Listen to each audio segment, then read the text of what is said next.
A bill in the Alabama Senate is taking a look at what type of medical care midwives can provide to newborns after they assist with a birth. Since it was introduced, the bill's undergone some changes that midwives in the state say they are very much concerned about.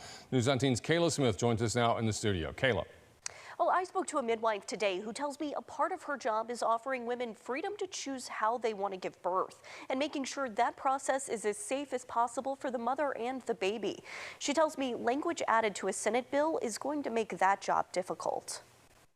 They want that continuity of care all the way through their birth. They want the same provider that is doing their prenatals to be there when they deliver their baby, and to help them through the postpartum as well. Laura Reeder is a licensed midwife in Coleman, and she offers a service that is increasingly being sought out by expectant mothers. You're able to go to people's homes in rural communities, and there are only like 20 or so counties that actually have pediatricians. So we have a lot of counties where women are having to drive over an hour to get access to their pediatrician. And that's just really hard when you've just had a baby. Reeder, like other midwives, has only been able to legally practice in Alabama for the past few years. This year's Senate Bill 87 was originally designed to be pretty simple, updating language from the original legislation that legalized midwifery in the state. The original update allowed midwives more freedom to provide newborn screenings and provide care that needs to happen pretty shortly after birth. You can't determine when a baby is going to come.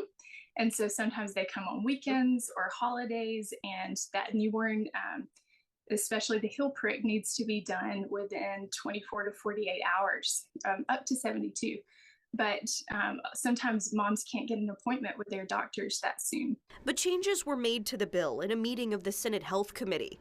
The new version of legislation would still allow midwives to perform a heel stick, which is a blood sample taken shortly after birth to screen babies for disorders. But the bill limits other kinds of care. It prohibits us from any other care of the newborn unless an emergency. And so, after a baby's born, we're doing newborn exams head to toe. We're weighing the baby, measuring the baby, and we send all of that information into the pediatrician after the birth. And so that's a real problem if we're prohibited from any newborn care at all.